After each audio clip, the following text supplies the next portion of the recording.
আমার সকল প্রিয় ছাত্রছাত্রীকে জানাই আমার চ্যানেলের তরফ থেকে স্বাগতম। তো স্টুডেন্ট, আজকে আমি আলোচনা করব তোমরা যারা কোচবিহার পঞ্চানন বর্মা ইউনিভার্সিটির আন্ডারে পড়াশোনা করছো, সিবিসিএস 6 সেমিস্টারের স্টুডেন্ট, তোমাদের যাদের রয়েছে সেক এডুকেশন, আজকে সেক এডুকেশনের সাজেশন নিয়ে আলোচনা করব। অনেকেই কমেন্ট করছিলে দিদি সেক এডুকেশনের সাজেশন নিয়ে আলোচনা করলে খুব উপকৃত হব, তার জন্যই আমি সেক সাজেশনটা নিয়ে আলোচনা করছি। প্রথমেই আমি 15 মার্কের প্রশ্ন আলোচনা করব। পরবর্তী ভিডিওতে একে একে 10 মার্কের, 5 মার্কের এবং 1 মার্কের প্রশ্ন তোমরা পেয়ে যাবে। ভিডিওটি শুরু করার পূর্বে তোমাদের কাছে অনুরোধ, তোমরা অবশ্যই আমাদের এই চ্যানেলটি সাবস্ক্রাইব করে পাশে থাকবে, তাহলে নিত্য নতুন ভিডিও তুমি সকলের আগে পেয়ে যাবে তোমার ফোনে। তো তোমাদের সেক এডুকেশনের যে মূল যে টপিকটা সেটা হলো ডিস্টেন্স এডুকেশন, দূরাগত শিক্ষা। তো এর মধ্যে থেকে আমি 15 মার্কের প্রশ্ন, যে প্রশ্নগুলি খুব রেখেছি ইম্পর্টেন্ট, সেগুলো আমি আলোচনা করছি।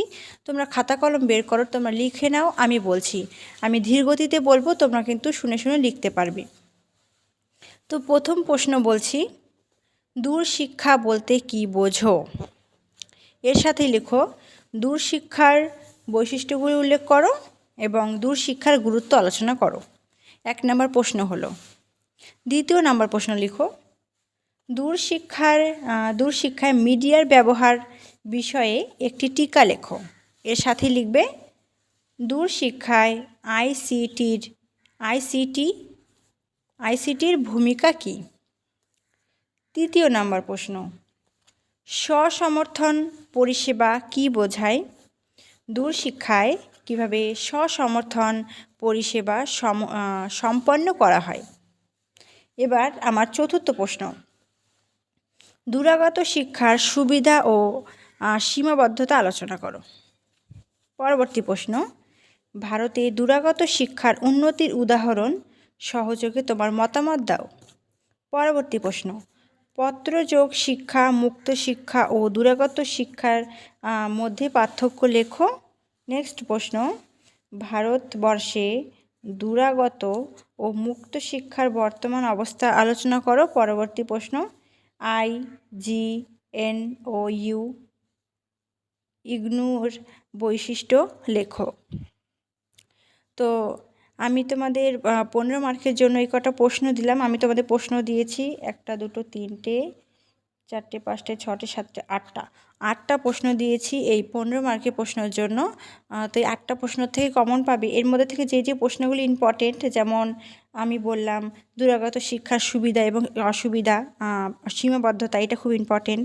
তারপর ভারতবর্ষে দূরাগত শিক্ষা ও মুক্ত শিক্ষার যে বর্তমান অবস্থা, এটা ইম্পর্টেন্ট। তারপর রয়েছে ভারতে দূরাগত শিক্ষার উন্নতির উদাহরণ সহযোগে তোমার মতামত, এটা খুব ইম্পর্টেন্ট রয়েছে।